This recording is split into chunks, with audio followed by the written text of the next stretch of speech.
Hey guys, gals, and others, it's the Cannabis Crone. I hope you are having a beautiful day. I am having an amazing day. This is going to be a full-fledged podcast, so a little longer. I look like I might be crooked. I just did a full one just now and had to redo it because I had half my face cut out. Ugh. I do shit like that all the time. Do other people do that? Like, you have to do multiple takes because you just keep messing up. And it's not even the way I look, because I look the way I look. I don't use filters, obviously. I don't think anyone's ever going to mistake me for using beauty filters. No, I am what I am. I'm a 55-year-old crone, and I ain't ashamed of it. But, yeah, so... so a lot of times I have to redo things because, like, I do shit like that. Or I push the wrong button and realize that I didn't even do any recording, like an idiot, so I have to redo it. So, yeah. Yeah, I hope everyone is having a gorgeous day. It is beautiful out here. I wanted to tell you about my cup. I found this cup. So I don't do a lot of talking about my autism. This is actually, so if anyone wants to fast forward, I'm going to just do a little autism thing, but after that I'm going to be talking about 2 pieces of good news for lovers of cannabis. So you're going to want to stick around for that, okay? And don't forget to like and subscribe if you actually like what you hear. You know, I have 133 subscribers right now, and I'm grateful for every single one of you. But, you know, if more people want to subscribe, that would be great. I'm not in it for that. I just want to be able to speak my truth, and that's really, yeah, you know, it's kind of speaking my truth. It's kind of like having a video diary, and maybe someday my grandkids can check it out and see what I was about, you know, and hopefully they'll be proud of me.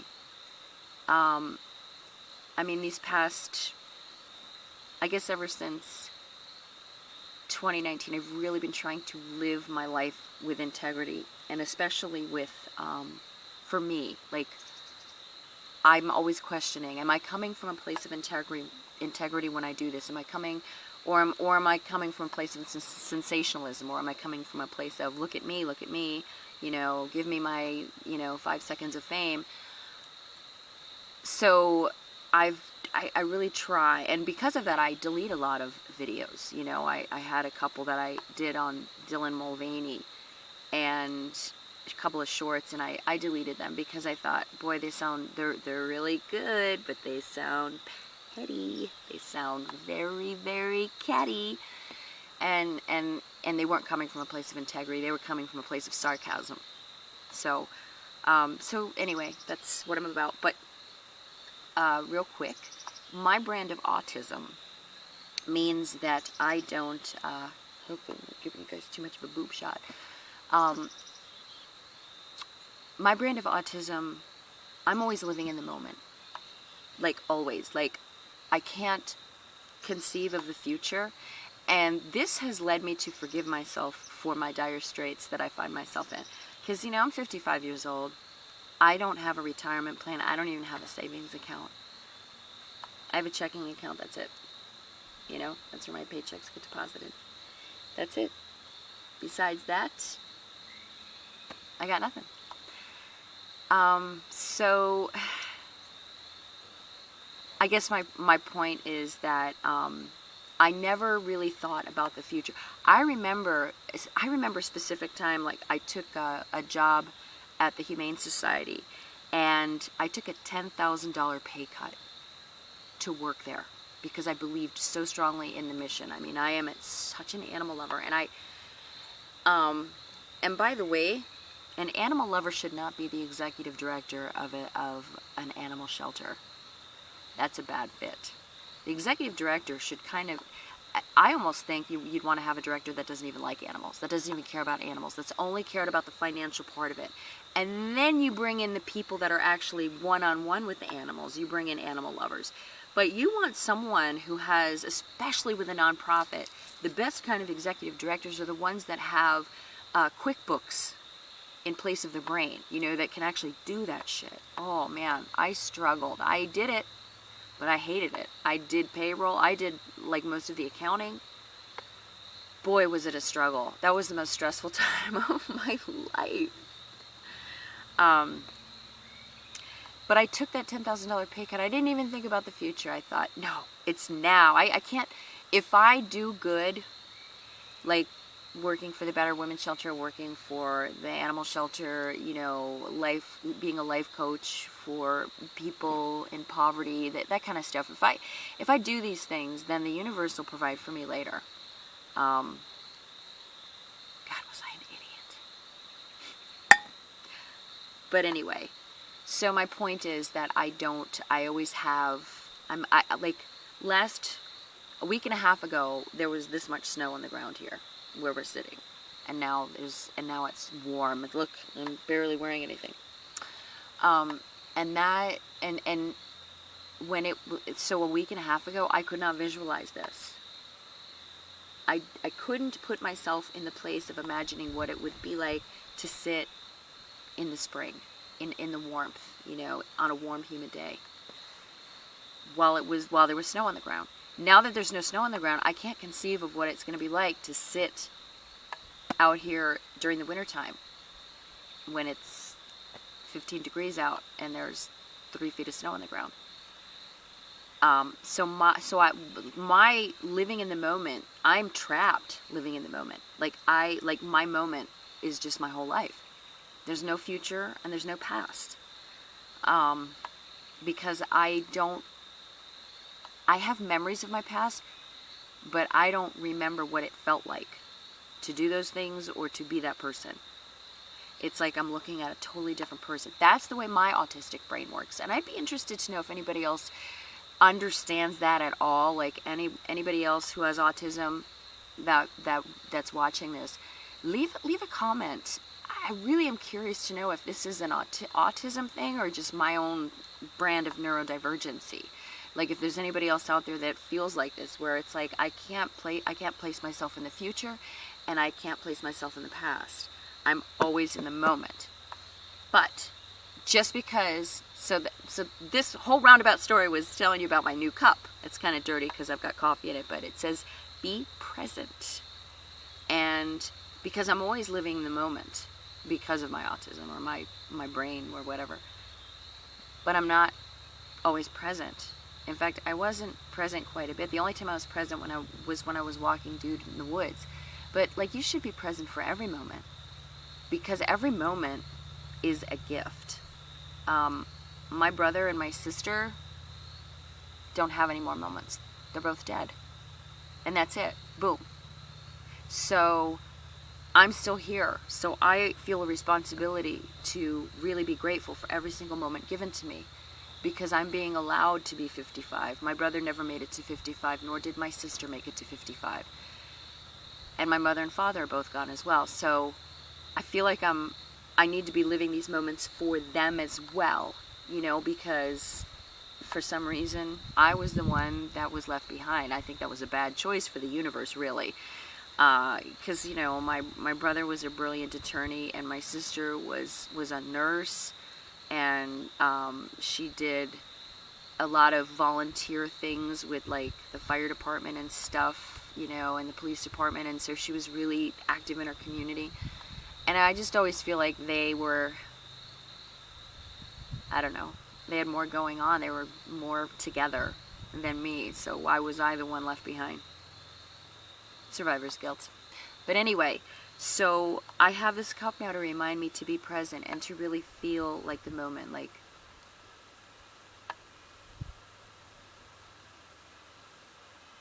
the wind on my skin right now. I can hear a magpie in the distance. Faint engine sounds. And of course, I'm surrounded by bogs and swamps and stuff in this entire area, so you hear a lot of frogs. I mean, it's just a continuous cacophony, especially at night, which I love. I love the sound of frogs. The louder it is, the sleepier I get. Okay, so anyway, yeah. So be present. Even if you are stuck in a loop of living one's continuous moment, be present in those little moments in between. You know, notice your surroundings, feel grateful and appreciative. And actually, you know, it would be healthier if everyone were to unplug for at least an hour a day.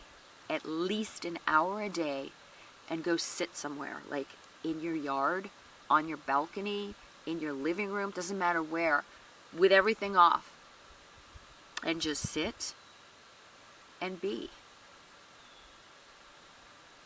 Because that in itself is a form of meditation, and that can help you kind of ground and center, and then you can get on with the rest of your day. I highly recommend that. I think that is so important, to just sit somewhere and just be in that space and notice everything. You know, whether you're in a living room and you notice the clock ticking and the faint hum of the refrigerator, and you know, maybe the faint sound of car horns outside, or whether you are sitting in northern Minnesota and you're listening to all the sounds of nature outside. Wherever you happen to be and whatever you're doing, immerse yourself in that moment and be present. It's so important. Okay, on to the good news. If you are a cannabis lover, I will be leaving a couple of links down below so that you can check out what I'm saying. But the recreational marijuana bill, it's actually, I wish they'd stop, you know what, I wish they would make a bill to stop calling it marijuana. It's not supposed to be called marijuana. Marijuana was something that the DEA labeled it so that, you know, they could make people feel like it was, you know, Mexican, and, you know, people were afraid of people of ethnicity, so they would be afraid of, you know, so anyway, it's bullshit. It's cannabis. Just say cannabis. You know, I had somebody, there was a funny meme, and it showed this guy with a monocle and a teacup, and then it said, when you say cannabis instead of marijuana. Yes, but that's because that's what it is, people. Come on. It's cannabis. Let's take it seriously as the medicine that it is. It's also great recreationally. Hey, I love getting high. And just, you know, I love it. I love it. In fact, I can't go anywhere socially without being really, really high. I can't go to town without being high. I have to. That's the only way I can deal with this world anymore. But, yeah. So the recreational bill passed the House. Now it's going over to the Senate, and I'm excited. It would help me immensely, because I would like to start a little cottage business of edibles and tinctures, you know, and then I can do it without having to be so terrified that I'm going to be sent off to the clink for being a cannabis spiritualist and healer. So, yeah. That'll be cool. So that is the first good piece of cannabis news. Crossing our fingers as it reaches the Senate floor, and we'll see what happens. Real quick, the great thing about this bill is that it not only will legalize it recreationally, but there's provisions in there to help put money, that the taxes that they garner from the recreational cannabis, and believe me, they will be getting their tax cut. But those taxes, a majority is supposed to be funneled back into the specific neighborhoods of color and culture that were adversely affected by the war on drugs. So, by Biden's war on drugs, actually, you know, I mean, he did a lot to really fuck it up. So, don't get me started. I can feel a tangent, and I don't want to do it. Okay, so anyway. Where was I? See, I forgot. I need to smoke more. No, so anyway, we're just crossing our fingers for it to pass the Senate. And also there's going to be an expungement of marijuana offenses. So if you have a strictly marijuana offense, that will be expunged from your record. If they made that a felony, it'll be gone. But not if it's in conjunction with meth or with DUI or with assault or anything like that. Just if it's just strictly a marijuana offense, you're doing time in either jail or prison for either selling marijuana, strictly selling marijuana, or smoking marijuana, or having marijuana on your person. I'm going to go back to cannabis. It doesn't feel right for me to say marijuana because I've been saying cannabis for so long. But anyway, so, you know, so there's expungement too. And anyone who resides in the world of law knows that, you know, legal expungement is kind of like that blue and yellow unicorn dancing around just out of your field of vision. You don't see it hardly ever. So that's big. That's really, really big.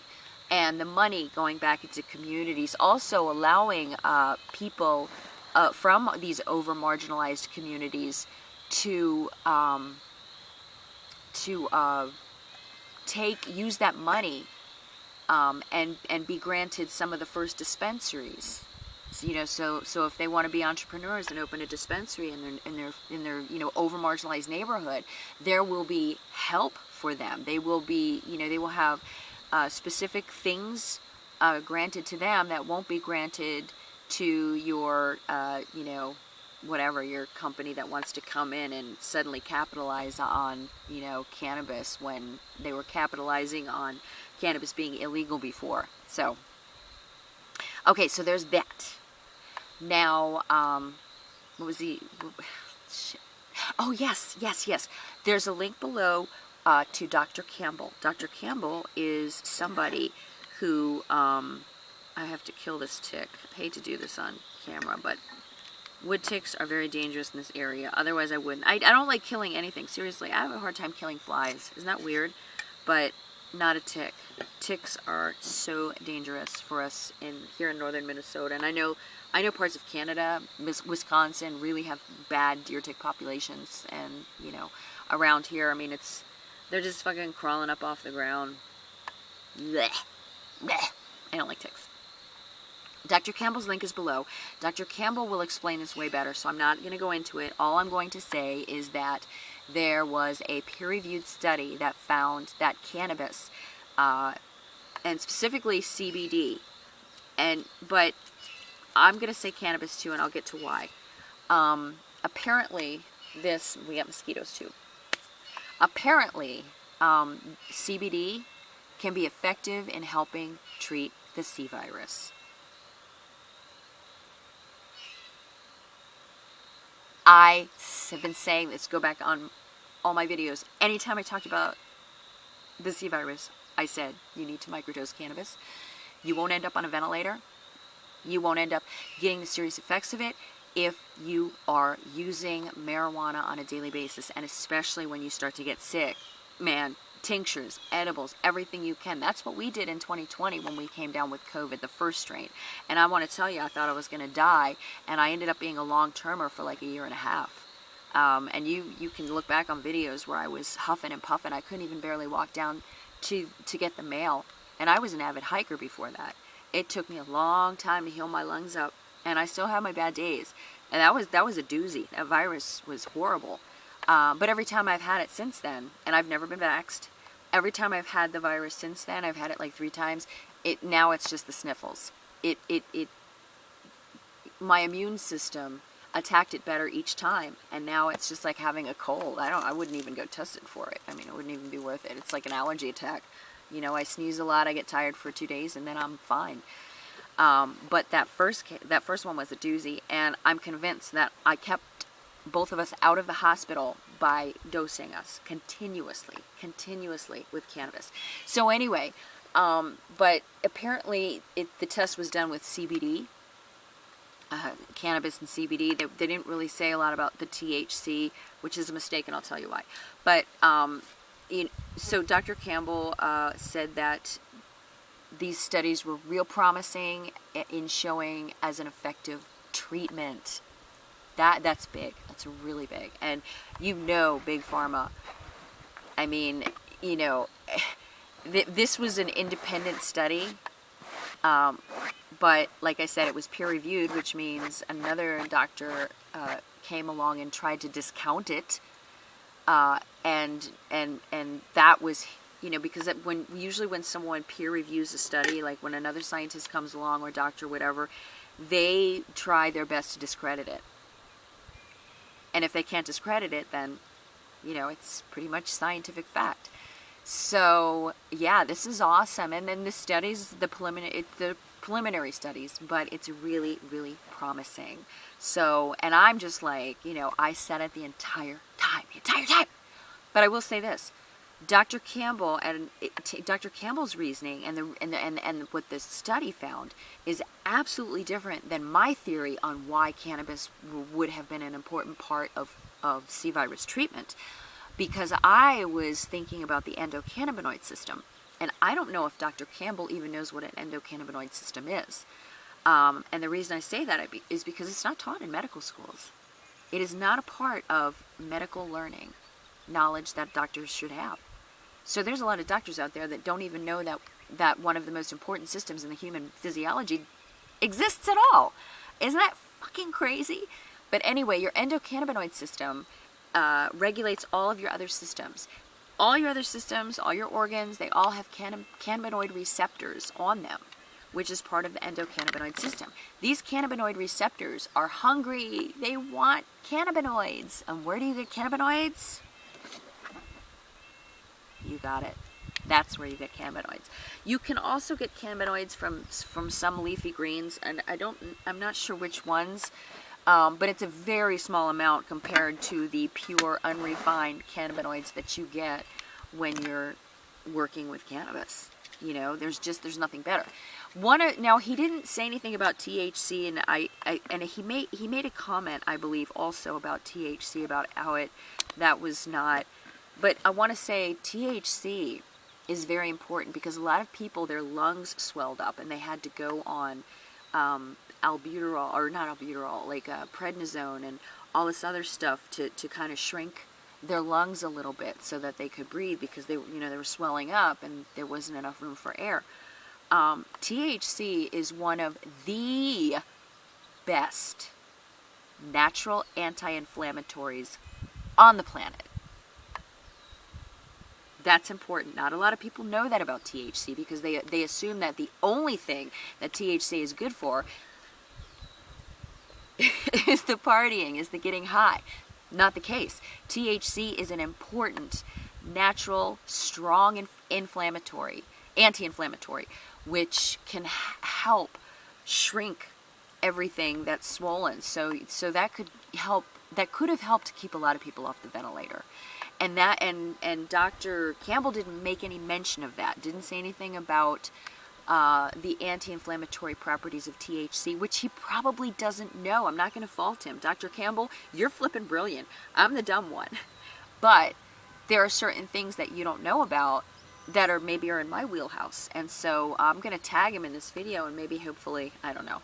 But I think it's important that he learn about the endocannabinoid system as well, and about the fact that THC is a very, very strong and effective anti-inflammatory, because that changes the game, a lot.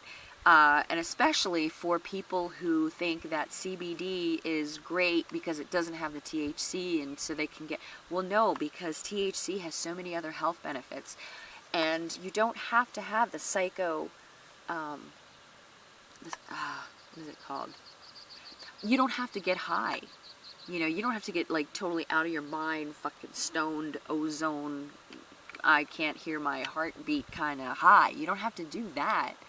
You can microdose on a daily basis so that you can build the THC up in your system, but you won't get high off of it because you get a tolerance to it.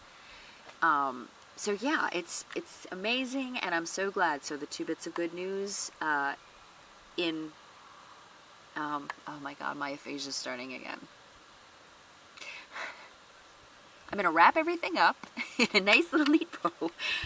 The two things that we talked about: number one, legalizing recreational cannabis, marijuana, but it is cannabis, is going to the Senate floor, where it will be voted on, and if they have the majority, then the bill will pass, and we will have legal cannabis in this state, and that would be amazing. And number two, you should be microdosing on a daily basis, because if you are afraid of getting the C virus, this could help you. So when you do get it, because it's an endemic now, so everyone's gotten it, everyone's probably had it a couple times, whether you're vaxxed or not, it's like the common cold. It's here to stay. So why not mitigate it? Mitigate the harsh, consequences, the symptoms, with cannabis. Why not? So anyway, look at the study. Dr. Campbell's very brilliant, and he's got also a lot of other things that can help. He was the one, where I learned about vitamin D and ivermectin and, important things that people won't tell you. They, because it's been politicized, and it's fucking ridiculous, to tell you the truth. I think it's stupid.